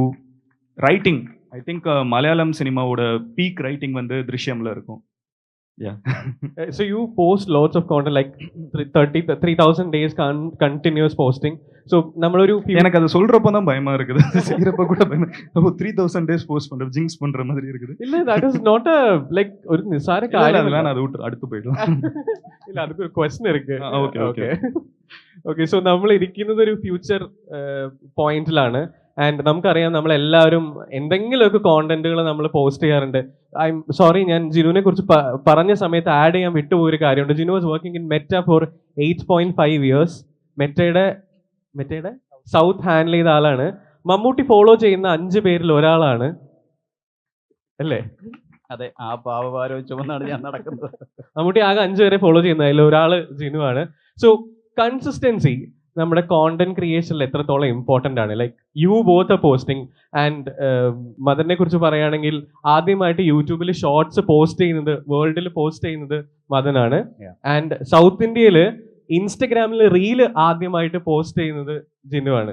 ഞങ്ങൾ ആ ഒരു ക്രെഡിറ്റ് അങ്ങോട്ടും ഇങ്ങോട്ടും ഷെയർ ചെയ്ത് പറയാറുണ്ട്. ഇപ്പം ഞാൻ പോസ്റ്റ് ചെയ്ത് സ്വാഭാവികമായിട്ടും ഞാൻ അവിടെ ജോലി ചെയ്യുമ്പോൾ റീൽസ് നമ്മൾ ഇൻട്രൊഡ്യൂസ് ചെയ്യുമ്പോൾ നമ്മൾ ടെസ്റ്റിങ്ങിൻ്റെ ഭാഗമായി അന്ന് നമ്മൾ ചുമ്മാ പോസ്റ്റ് ചെയ്തു. പിന്നീടാണ് നമ്മൾ ഓർക്കുന്നത് സൗത്ത് ഇന്ത്യയിലെ ആദ്യത്തെ റീല് പോസ്റ്റ് ചെയ്തത് ഞാനാണല്ലോ എന്നുള്ളത്. പക്ഷേ മദൻ ഏൺഡ് ഇറ്റ്. മദന് ലോകത്തെ ഏറ്റവും ആദ്യമായി യൂട്യൂബിൽ ഷോർട്സ് പോസ്റ്റ് ചെയ്തത് മദനാണ്. അതിന് ശേഷമാണ് ലോകത്ത് ഷോർട്സ് വന്നത് തന്നെ യൂട്യൂബിൽ.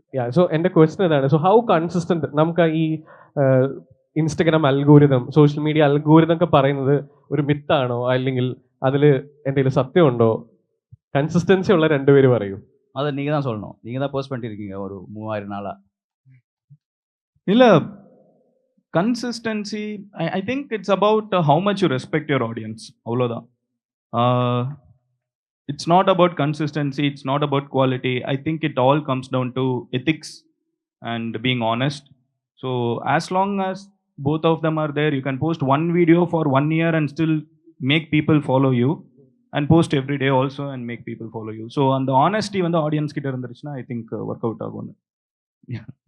അതിൻ്റെ വേറൊരു തലം പറയുന്നത് കേൾക്കാൻ താല്പര്യമുണ്ടെങ്കിൽ ഒരു പ്ലാറ്റ്ഫോമിൻ്റെ ഭാഗത്ത് നോക്കുമ്പോൾ consistency is like very much appreciated. കാരണം നമ്മൾ എ എന്ന് പറയുന്ന ഇന്നാണ് എ കുറിച്ച് സംസാരിക്കുന്നെങ്കിലും ഫ്യൂച്ചർ സബ്മിറ്റ് കഴിഞ്ഞ വർഷവും ഈ വർഷം നടക്കുന്നുണ്ടെങ്കിലും ഇതിനൊക്കെ 10-15 വർഷം മുമ്പ് എന്ന് തൊട്ട് അൽഗോരിതം ഉണ്ടോ അന്ന് തൊട്ട് അതിൽ എ ഉണ്ട്. എ എന്ന് പറഞ്ഞു കഴിഞ്ഞാൽ നമ്മൾ ആർട്ടിഫിഷ്യൽ ഇൻ്റലിജൻസ് എന്നൊരു വാക്കിലേക്ക് ഇപ്പോഴാണ് എത്തിയത് മാത്രമേ ഉള്ളൂ. ഈ കോണ്ടന്റ് കാണുന്ന ഒരു വ്യക്തിക്ക് ഇത് ഇഷ്ടപ്പെടും എന്ന് ചിന്തിച്ച് ഒരു റീലോ ഒരു വീഡിയോ നമ്മുടെ മുമ്പിൽ തരുന്നുണ്ടെങ്കിൽ അത് എ ഉള്ളത് കൊണ്ട് മാത്രമാണ്. അത് റീൽസും ഇൻസ്റ്റാഗ്രാം ഒക്കെ തുടങ്ങിയപ്പോൾ തൊട്ടുണ്ട്. ഏറ്റവും എളുപ്പത്തിൽ പറഞ്ഞു കഴിഞ്ഞാൽ ഈ അൽഗോരിതത്തിനെ നമ്മളുടെ ബെസ്റ്റ് ഫ്രണ്ട് ആക്കുക എന്നുള്ളത് മാത്രമാണ്. നമ്മൾ വീട്ടിൽ ചെന്ന് കഴിഞ്ഞാൽ നമ്മൾ അമ്മയുണ്ടെങ്കിൽ നമ്മൾ വീട്ടിൽ ചെല്ലുമ്പോൾ ചോദിക്കാതെ തന്നെ നമ്മൾക്ക് ഫുഡ് ഉണ്ടാക്കി വെച്ചിട്ടുണ്ടാകും എന്നുള്ള നമ്മുടെ ഒരു വിശ്വാസമില്ലേ? അത് തന്നെയാണ് നമ്മൾ അൽഗോരിതമായിട്ട് ഉണ്ടാക്കേണ്ട ഒരു വിശ്വാസം. നമ്മളൊരു നല്ല വീഡിയോ ഇട്ട് കഴിഞ്ഞാൽ ഈ അൽഗോരിതത്തിന് തോന്നണം ഓക്കെ ഇവൻ നല്ലതായിട്ട് ഇടുന്നതാണ്, കണ്ണും പൂട്ടി വേറെ ആൾക്ക് കൊടുക്കാൻ പറ്റുമെന്നുള്ള ഒരു ബോണ്ടിങ് ഉണ്ടല്ലോ എയും അല്ലെങ്കിൽ അൽഗോരിതം നമ്മൾ തമ്മിലുള്ളത്. അതാണ് ഒരു കോണ്ടന്റ് ക്രിയേറ്റർ ആദ്യമായി ഡെവലപ്പ് ചെയ്യേണ്ടത്. എത്തിക്സ് എല്ലാം വേണം. അതിൽ നിന്ന് ഉള്ള ബൈ പ്രോഡക്ട്സ് ആണ് ഫോളോ ചെയ്യുന്നതും നമ്മൾക്ക് കൂടുതൽ എൻഗേജ്മെന്റ് കിട്ടുന്നതും കൂടുതൽ റവന്യൂ കിട്ടുന്നതും. I think the first thing you have to do is to create that bonding between you and the algorithm. ഈ അൽഗോരിതം എന്ന് പറയുന്നത് ആക്ച്വലി ഒരു മിത്താണ്. അല്ലല്ല, മിത്താകാനായിട്ട് ഒരു വഴിയില്ല. അൽഗോരിതം എന്ന് പറയുന്നത് look at it as a code where it decides what people would need. കാരണം നമ്മളൊരു എക്സ്ട്രാ ഒരു 5 സെക്കൻഡ് ഏതെങ്കിലും ഒരു കോണ്ടന്റ് ഏതെങ്കിലും റീല് കണ്ടു കഴിഞ്ഞാൽ നമ്മളുടെ പാറ്റേണിൽ നമ്മുടെ ബിഹേവിയറിൽ മാറ്റം വരുന്നുണ്ട് എന്ന് മനസ്സിലാക്കി ആ 5 സെക്കൻഡിന്റെ വ്യത്യാസത്തിൽ പുതിയ കോണ്ടന്റ് തരാനായിട്ട് പ്രാപ്തമാകുന്നതാണ് അൽഗോരിതം എന്ന് പറയുന്നത്. And it's not an easy thing. അത് ഓരോ പ്രാവശ്യം അപ്ഡേറ്റഡ് ആകുന്നത് സ്വയം അപ്ഡേറ്റഡ് ആകുന്നതാണെന്ന് കൂടെ വിചാരിക്കണം. ഡൈനാമിക് ആണ്. Yes, thank you. ഒരുപാട് ടെക്നിക്കലായി പോയിട്ട് ഇല്ല, നമുക്ക് ഒരുപാട് പ്രൊഡ്യൂസർ வந்து கோவப்பட போறாங்க. ஆஷான் பட ப்ரமோஷன்ல உட்கார்ந்து ഇല്ല, അടുത്തത് പ്രൊഡ്യൂസർ കിട്ടതാ.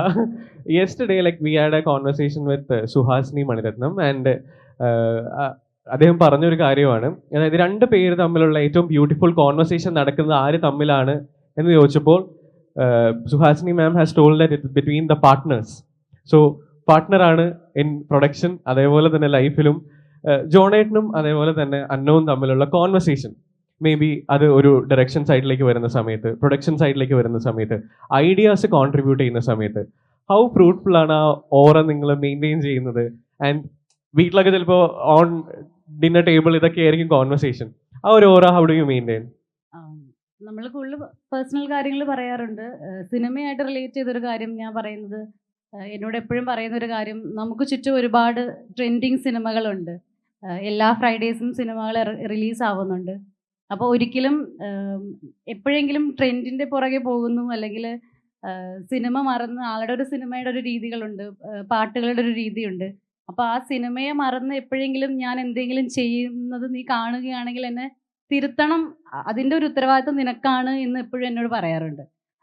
അതിനുള്ള ആ ഒരു റൈറ്റ് നിനക്കുണ്ട്.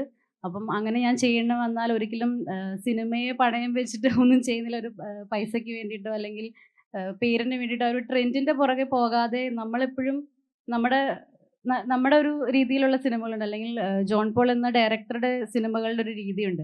അത് വിട്ട് പുറത്തേക്ക് പോകുന്നുണ്ടെന്ന് തോന്നുന്ന സമയത്ത് നീ എന്നെ എപ്പോഴും തിരുത്തണം എന്നാണ് അത് എന്നോട് പറയാറുണ്ട് പേഴ്സണലി. നമ്മളെപ്പോഴും സിനിമയെ കുറിച്ച് സംസാരിക്കുമ്പോൾ, കാരണം ഇപ്പം എല്ലാം ട്രെൻഡാണ്. സിനിമകളും നല്ല സിനിമകളും ഉണ്ട്, ട്രെൻഡിന് വേണ്ടി ചെയ്യുന്ന സിനിമകളുണ്ട്, എല്ലാവരും അംഗീകരിക്കുന്നുണ്ട്. പക്ഷേ നമ്മുടെ ആ ഒരു രീതിയിൽ നിന്നും പുറത്ത് പോവാതെ ഇരിക്കണം എന്നുള്ളത് നമ്മുടെ ഒരു ആഗ്രഹമാണ്. അതാണ് നമ്മുടെ ഒരു പ്രൊഡക്ഷൻ്റെ ആ ഒരു എത്തിക്സ്, ആ ഒരു ക്വാളിറ്റി നമ്മൾ മെയിൻറ്റെയിൻ ചെയ്യണമെന്ന് എപ്പോഴും ആഗ്രഹിക്കുന്നത്. Thank you so much. പിന്നെ പേഴ്സണൽ ലൈഫിലോട്ട് വരുവാണെങ്കിൽ ഇപ്പം എപ്പോഴും എനിക്ക് എന്ത് പ്രശ്നം വന്നാലും അതായത് ഞാൻ എന്ത് മണ്ടത്തരം കാണിച്ചാലും എനിക്ക് ഫസ്റ്റ് ഒരു കോള് പോകുന്നത് ആൾക്കായിരിക്കും എന്നുള്ള ആ ഒരു ഇതുണ്ട്. അപ്പം അങ്ങനെയുള്ള കാര്യങ്ങളും ഞങ്ങൾ എപ്പോഴും ഇരുന്ന് ഡിസ്കസ് ചെയ്യുന്നതാണ്. അതെല്ലാം നമ്മുടെ ഒരു രണ്ട് സൈഡും, കരിയർ സൈഡും ലൈഫിലും എല്ലാം റിലേറ്റ് ചെയ്തിട്ട് നമ്മൾ അത് ഒത്തിരി ഹെൽപ്പ് ചെയ്യുന്നുണ്ട്. കമ്മ്യൂണിക്കേഷൻ അവിടെ ഒരു ഇമ്പോർട്ടന്റ് കീ ആയിട്ടുണ്ട്. വളരെ ഇമ്പോർട്ടൻ്റ് ആണ്. ഓ ഗ്രേറ്റ്. ഞാൻ തൻ്റെ റോള് ഹൈജാക്ക് ചെയ്യാൻ പറയുകയല്ല, ഇന്ന് ഇവിടെ പറഞ്ഞില്ലെങ്കിൽ അത് ചിലപ്പോൾ നടന്നില്ല എന്ന് വരും. ഇത്രയും റെസ്പോൺസിബിളായിട്ട് ഇത്രയും കാര്യങ്ങൾ ഹാൻഡിൽ ചെയ്യുന്ന ഒരു വ്യക്തി ഒരു 1.5-2 വയസ്സുള്ള ഒരു കുട്ടിയുടെ അമ്മയാണ് എന്നുകൂടെ നമ്മൾ മനസ്സിലാക്കണം. ഇന്നത്തെ കാലത്ത് ആദ്യത്തെ ഒരു 5-6 വർഷം ചിലപ്പോൾ നമ്മൾ ജോലികൾ മാറ്റിവെച്ച് കുഞ്ഞിന് വേണ്ടി മാത്രം സ്പെൻഡ് ചെയ്യുന്ന സമയത്ത് കുഞ്ഞിനെ ഹാൻഡിൽ ചെയ്യുകയും അറ്റ് ദ സെയിം ടൈം ഇത്രയും വലിയൊരു ഉത്തരവാദിത്തം ഏറ്റെടുക്കുക എന്ന് പറയുന്നത് it's not an easy thing. ഇപ്പം പറഞ്ഞു വരുമ്പം കുഞ്ഞിനൊക്കെ അറിയാം അമ്മ രാവിലെ തുണി തേക്കുന്നുണ്ടെങ്കിൽ ഇന്നിനി ഇവിടെ ഇല്ല എന്നുള്ളത്. ആ കൊച്ചു പോലും അത്രത്തോളം അതിനകത്ത് അഡാപ്റ്റഡ് ആയി എന്നുള്ളതാണ്. And that's a courageous thing. And that is a point of future adaptation too. Yes. ഇനി നിങ്ങൾക്ക് ക്വസ്റ്റ്യൻ ഷൂട്ട് ചെയ്യാനുള്ള ഓപ്പർച്യൂണിറ്റി, ഇവർ കുറച്ച് ക്വസ്റ്റ്യൻസ് ചോദിക്കും. ഡൺ. മേനോ ആരാണ് would like to ask a question? നിങ്ങൾ ഫ്രണ്ടിൽ നിന്ന് നന്നായിട്ട് മോട്ടിവേറ്റ് ചെയ്യുന്നുണ്ടായല്ലോ. ഫോർ എവറി വേർഡ്സ് ഇവർ അപ്രീഷിയേറ്റ് ചെയ്യുന്നുണ്ടായിരുന്നു. We have some questions. Bro, how you handled language issue here by while acting this film? எங்க நான் இங்கிலீஷ் பேசுவேன், அவர் இங்கிலீஷ் புரியும். புரியலையா? சரி அவரே பேசுவார். இல்லை, இது வந்து தமிழ் மலையாளம் வந்து ரொம்ப பியூராக நம்ம தமிழ் பேசணும்னா, பழைய தமிழ் பேசணும்னா அது மலையாளம் மாதிரி தான் இருக்கும். ஸோ மலையாளம் வந்து இங்கே வர்றதுக்கு முன்னாடியே மலையாளம் பேசினா புரியும். அண்ட் இப்போ நான் வந்து கான்டென்ட் தமிழில் மேக் பண்ணுறேன். ஆனால் என்னோட one of the most watched places வந்து வேர்ல்டுலே வந்து மலப்புரம். ஸோ மலப்புரமில் மலையாளம் மக்கள் வந்து தமிழ் புரிஞ்சுக்கிறாங்க மாதிரி தமிழ் வந்து மலையாளம் புரிஞ்சுக்கலாம். I think Tamil and Malayalam வந்து பார்டர் இல்லைன்னா எல்லாம் ஒன்று தான். ஸோ பிரச்சனை இல்லை.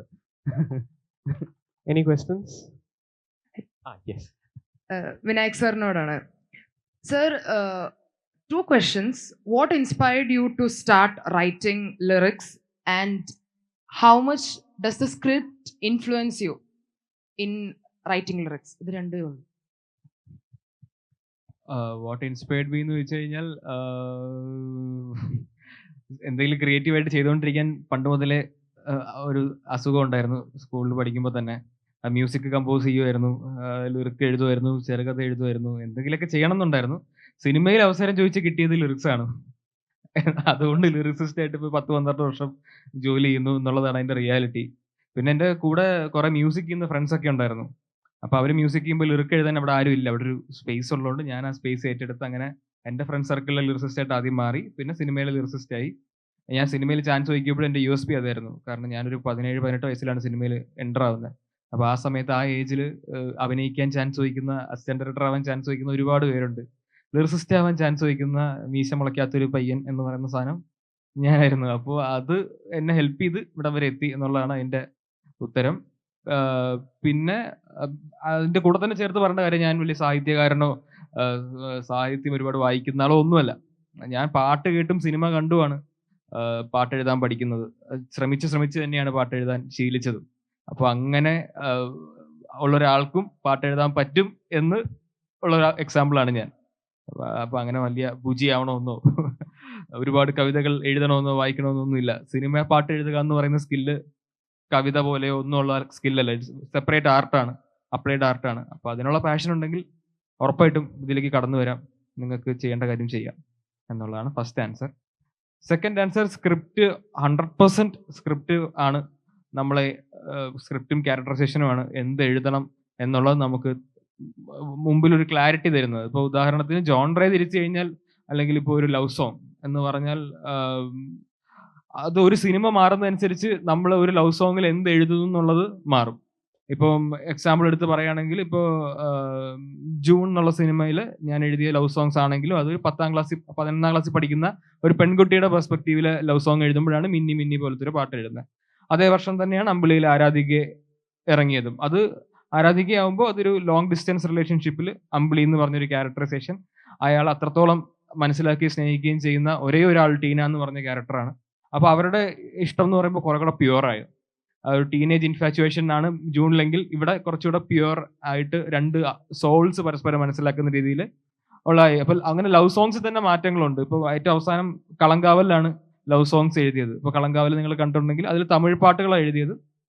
അതിൽ ഈ പറഞ്ഞ ഒരു പാട്ടിൽ, ഒരു തമിഴ് ലിറിക്സിൽ എൻ ജാമക്കിളിയെ എന്തൻ അരുകെ സാഗം വരെ നിൽവായോ എന്ന് ചോദിക്കുന്നുണ്ട്. അതായത് എൻ്റെ അർത്ഥം എന്ന് വെച്ചാൽ, നീ എൻ്റെ അരികിൽ നിന്റെ മരണം വരെ ഉണ്ടാവുമോ എന്നുള്ളത്. സിനിമ കാണുമ്പോൾ മനസ്സിലാവും ഈ ചോദിക്കുന്ന ആൾ തന്നെയാണ് പിന്നീട് കൊല്ലാൻ പോകുന്നത് ഈ ക്യാരക്ടറിനെ എന്നുള്ളത്.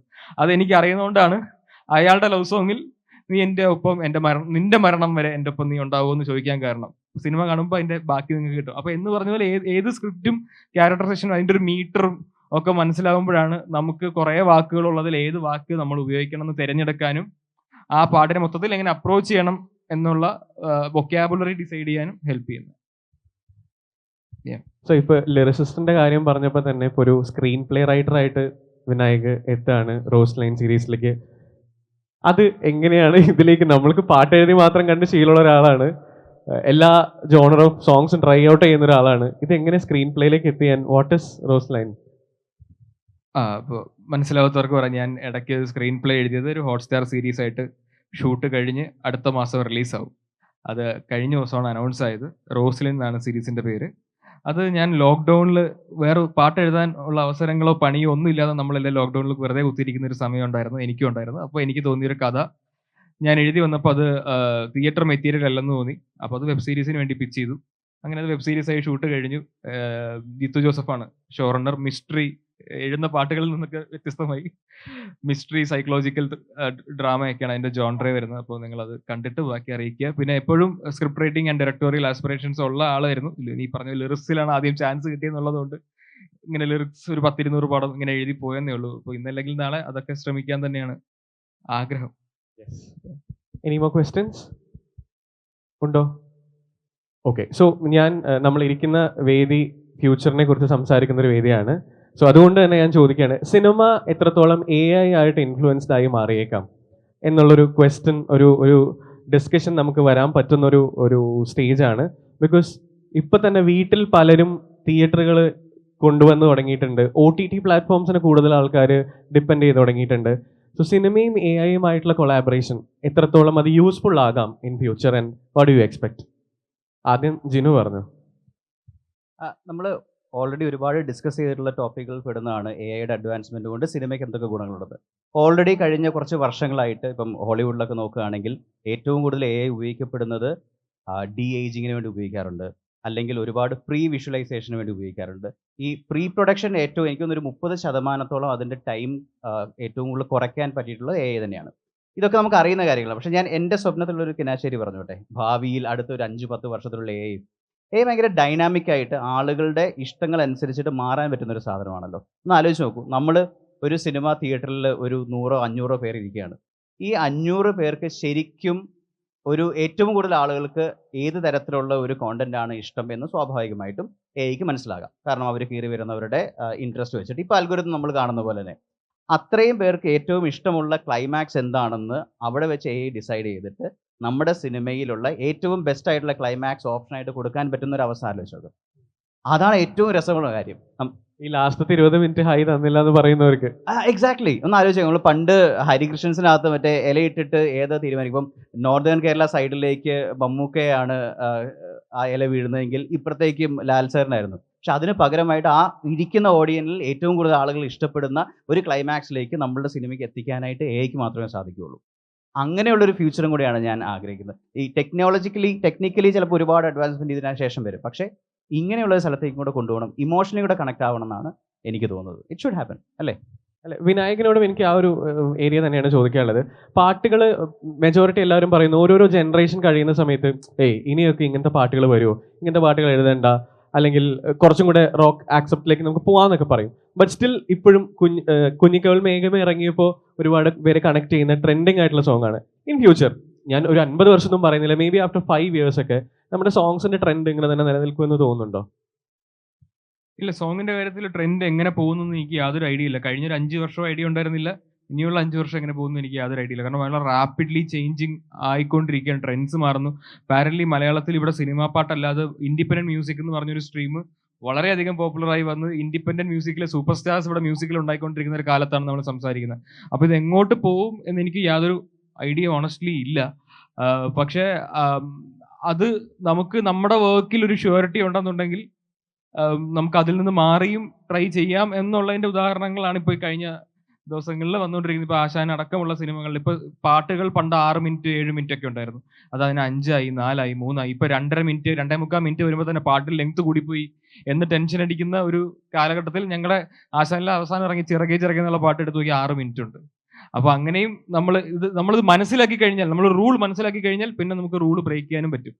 അപ്പോൾ അതെന്താണെന്ന് പഠിക്കുക, ബ്രേക്ക് ചെയ്യുക എന്നുള്ളതാണ്. വരുന്നിടത്ത് വെച്ച് കാണുക എന്നുള്ളതിനെ മാത്രമേ, നമുക്ക് ഒരിക്കലും പ്രെഡിക്റ്റ് ചെയ്യാൻ പറ്റില്ല. സയൻസ് അത്രത്തോളം ഫാസ്റ്റ് ആയിട്ട് മൂവ് ചെയ്തുകൊണ്ടിരിക്കുകയാണ്. അപ്പോൾ ഈ നേരത്തെ ജിനു ബ്രോ പറഞ്ഞ പോലെ നമ്മൾ ഒരിക്കലും വിചാരിക്കാത്ത രീതിയിലുള്ള ഇൻവോൾവ്മെന്റ് ആയിരിക്കും എല്ലാം നമ്മുടെ ആർട്ടിലോട്ട് കയറി വരും. അതിനെ നമുക്ക് എങ്ങനെ ഇണക്കി, അതിനെ ത്രെറ്റായിട്ട് കാണാതെ എങ്ങനെ നമുക്ക് ഇണക്കി നമ്മുടെ ക്രിയേറ്റിവിറ്റിയും കൂടെ ഉപയോഗിച്ച് ബെസ്റ്റ് റിസൾട്ട്സ് എത്തിക്കാം എന്നുള്ള കാര്യം നോക്കി അതിന് കണ്ണും കാതും തുറന്നിരിക്കുക എന്നുള്ളതേ ഒരു ഓപ്ഷൻ ആയിട്ടുള്ളൂ. ഓക്കെ, ജോമോൻ എന്ത് തോന്നുന്നു, AI നമ്മുടെ ഫ്യൂച്ചറിൽ സിനിമയായിട്ട് കൊളാബറേറ്റ് ചെയ്യുന്ന സമയത്ത് ആസ് എൻ ആക്ടർ ജോമോന്റെ പോയിന്റ് ഓഫ് വ്യൂ എന്തായിരിക്കും? അല്ല, അത് കുറച്ചു മുമ്പ് ഇന്നലെ മദൻ ഗൗരി എനിക്കൊരു റീല് എനിക്ക് അയച്ചു തന്നു. അപ്പോൾ ഞാൻ റീൽ എടുത്ത് കൊള്ളാം, നല്ല കുട്ടി എന്നുള്ള രീതിയിൽ സംസാരിച്ചു. എടാ അത് AI ആണെന്ന് പറഞ്ഞു. ഇത്രയും ഡീറ്റെയിലിംഗ് ആയിട്ടുള്ളൊരു AI, എനിക്കിപ്പോൾ വരുന്ന വീഡിയോസ് എല്ലാം ഭയങ്കര ഡീറ്റെയിലിങ്. അപ്പോൾ ഇത് വരുന്ന സമയത്ത് എനിക്കറിയില്ല സിനിമേനെ എങ്ങനെ ബാധിക്കുമെന്ന് എനിക്കറിയില്ല. പക്ഷേ സിനിമയും കൂടി കൊളാബറേറ്റ് ചെയ്ത് വീഡിയോസുകൾ വരുമ്പോഴത്തേക്കും കുറച്ചുകൂടെ നല്ല വിഷ്വൽസുകൾ കിട്ടുമെന്ന് തോന്നുന്നു, VFXനേക്കാളും ഒക്കെ. ആൻഡ് യു നോ വാട്ട്, ഞാനിപ്പോൾ ജോമോൻ മദനെ കുറിച്ച് പറഞ്ഞുകൊണ്ട് പറയാണ്, മദന്റെ കുറേ മലയാളം ഇൻഫ്ലുവൻസ് ആയതും കുറേ കാര്യങ്ങൾ പുതിയത് മലയാളികൾക്ക് നമ്മൾക്കറിയാവുന്ന കുറേ കാര്യം മദനെ പഠിപ്പിച്ചു കൊടുത്തത് ജോമോനാണ്. കുറേ വാക്കുകൾ പഠിപ്പിച്ചു കൊടുത്തിട്ടുണ്ട്, നമ്മുടെ സ്ലാങ്ങുകൾ പഠിപ്പിച്ചു കൊടുത്തിട്ടുണ്ട്, നമ്മുടെ ട്രെൻഡുകൾ പഠിപ്പിച്ചു കൊടുത്തിട്ടുണ്ട്, ഇല്ലേ? He's taught you a lot of things, right? Could you explain one thing he taught you? I can't tell everything he taught me. But இல்லை, ஆக்சுவலாக எனக்கு வந்து நிறைய இடத்துல நான் கான்ஃபிடென்ட்டாக பேசிடுவேன். எனக்கு வந்து கேரளாவில் பேச கொஞ்சம் பயமாக இருக்குது. எஜுகேஷன் லிட்ரஸி எல்லாம் இங்கே இவ்வளோ வச்சுட்டு இங்கே அப்புறம் யூனிவர்சிட்டி ஸ்டூடெண்ட்ஸ் எல்லாரும் இங்கே இருக்கிறப்போ நம்ம வந்து நம்மளுக்கு தெரிஞ்ச மாதிரி பேசக்கூடாதுங்கிறது தான். ஸோ நான் கொஞ்சம் அமைதியாகவே இருந்துக்கிறேன். பட் ஜோமோன் சொன்னது கண்டிப்பாக வெளியே சொல்லித்தர முடியாது, அது மட்டும் confirm. Oh, nice. And one more question about maybe നമ്മൾ ഇരിക്കുന്ന സ്റ്റേജ് അതിനുള്ള ബെസ്റ്റ് ഓപ്ഷൻ ആയതുകൊണ്ട് തന്നെ ഇപ്പോൾ കോണ്ടന്റ് എന്ന് പറയുന്നത് പണ്ട് ഒരു 30 സെക്കൻഡ് 1 മിനിറ്റ് കോണ്ടന്റ് ഒക്കെ ആയിരുന്നു ഇൻസ്റ്റഗ്രാം ഒക്കെ സപ്പോർട്ട് ചെയ്തിരുന്നത്. അതിനുശേഷം അത് 30 സെക്കൻഡായി, ഇപ്പോൾ 15 സെക്കൻഡായി. അതും കുറഞ്ഞുകൊണ്ടിരിക്കുകയാണ്. ഇനി മുന്നോട്ട് പോകുന്ന സമയത്ത് ഇതിനൊക്കെ എത്രത്തോളം ഓപ്പർച്യൂണിറ്റി ഉണ്ടാവും എന്നറിയില്ല. അങ്ങനെ അറ്റൻഷൻ സ്പാൻ കുറഞ്ഞുകൊണ്ടിരിക്കുന്ന നമ്മുടെ ഈ ജനറേഷൻ സമയത്ത് 3 മണിക്കൂറുള്ള ഒരു സിനിമയുടെ സ്പേസ് എത്രത്തോളം ഉണ്ടാകും ഇൻ ഫ്യൂച്ചർ? ഇല്ല, അറ്റൻഷൻ സ്പാൻ എന്നുള്ളത് അത് ഒരു ജനറേഷൻ്റെ പ്രശ്നമായിട്ട് ഒരിക്കലും നമുക്ക് കാണാൻ പറ്റില്ല. ഇപ്പം 2016 ഞാൻ മെറ്റയിൽ ജോയിൻ ചെയ്യുന്ന സമയത്ത് നമ്മളുടെയൊക്കെ മനസ്സിൽ മിനിമം ഒരു 20 മിനിറ്റെങ്കിലും ഒരു കോണ്ടന്റ് ഉണ്ടാവണം ആളുകളിലേക്ക് എത്തിക്കാൻ. ഇപ്പം അതിൻ്റെ വീഡിയോസ് ഒക്കെ നോക്കിയാൽ it could be 10 minutes 15 minutes depending on what is needed to be told to the audience എന്നുള്ള സാധനമാണ്. 30 സെക്കൻഡിൽ ഒരു കാര്യം പറയാൻ പറ്റുമെങ്കിൽ അത് 30 സെക്കൻഡിൽ തന്നെ പറയുക. അത് 30 മിനിറ്റിൽ പറയേണ്ട കാര്യമാണെങ്കിൽ അത് 30 മിനിറ്റിൽ പറയുക. But make sure that it connects emotionally.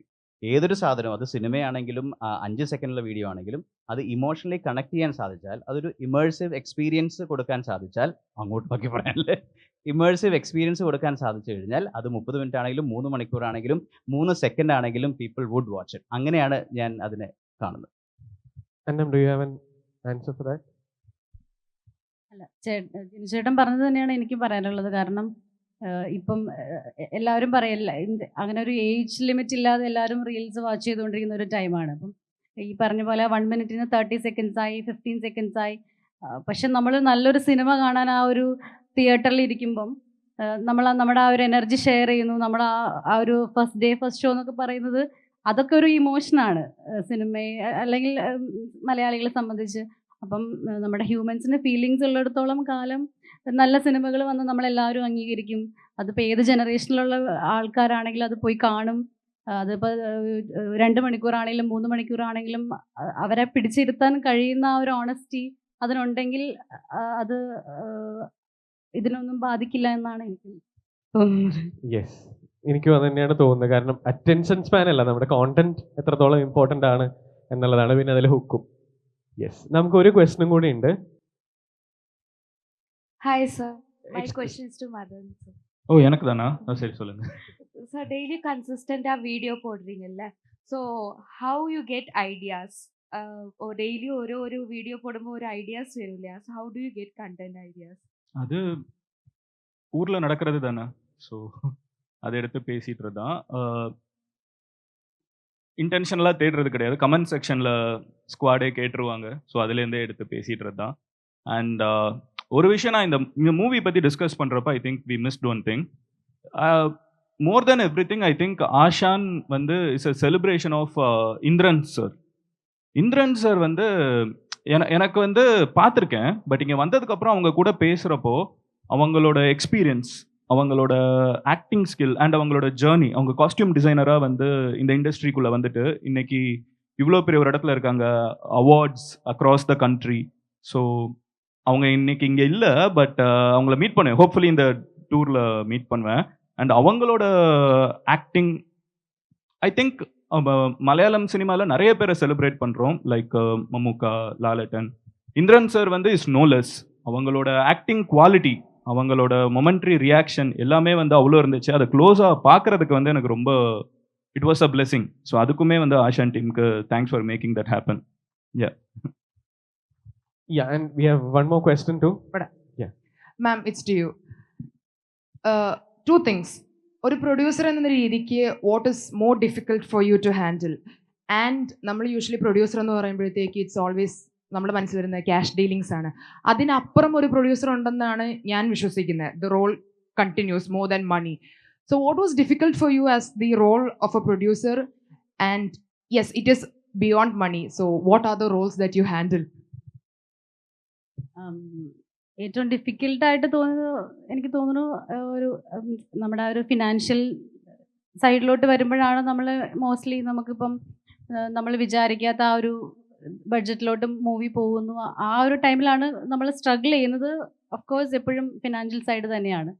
പിന്നെ മോർ ദാൻ മണി എന്താണെന്ന് വെച്ചാൽ നമ്മളിപ്പം ഫ്രം ദ ബിഗിനിങ്, അതായത് ആ ഒരു നരേഷൻ തുടങ്ങി അല്ലെങ്കിൽ ആ ഒരു ഐഡിയ തൊട്ട് ഇപ്പം നമ്മൾ എൻ്റെ ഹസ്ബൻഡ് ഡയറക്ടർ ആയതുകൊണ്ട് മാത്രമല്ല, ഇപ്പോൾ ഇത് ഏതൊരു പ്രൊഡ്യൂസർ ആണെങ്കിലും അതിൻ്റെ ഒരു നരേഷൻ തൊട്ട് ആ ഒരു സിനിമ റിലീസാവുന്ന അല്ലെങ്കിൽ അതിൻ്റെ ആ ഒരു അവസാനം വരെ എല്ലാ കാര്യങ്ങളിലും പ്രൊഡ്യൂസറും ഒരുപോലെ റെസ്പോൺസിബിൾ ആണ്. കാരണം നമ്മൾ ആ നരേറ്റ് ചെയ്യുമ്പോഴും അല്ലെങ്കിൽ കാസ്റ്റിങ്ങിലോട്ട് വരുമ്പം ബാക്കിത്തെ എല്ലാ മാനേജ്മെൻറ്റ്സ്, മണി മാത്രമല്ല മാനേജ്മെൻറ്റ് എല്ലാം ഇതുപോലെ എല്ലാം നമ്മൾ ഹാൻഡിൽ ചെയ്യുന്ന ഒരു സൈഡാണ്. അതാണ് എനിക്ക് പറയാനുള്ളത്. So we are just coming end of the session. ഞാൻ നേരത്തെ പറഞ്ഞ പോലെ ഇന്ദ്രൻ ചേട്ടൻ്റെ 603ാമത്തെ സിനിമയാണ്. ഇന്ദ്രൻ ചേട്ടനും കൂടെ ഇവരെല്ലാവരും ഉണ്ട്. അതേപോലെ 107 സിനിമകളോളം അദ്ദേഹം കോസ്റ്റ്യൂം ഡിസൈനറായിട്ട് വർക്ക് ചെയ്തിട്ടുണ്ട്, ഇൻക്ലൂഡിങ് സ്ഫടികം.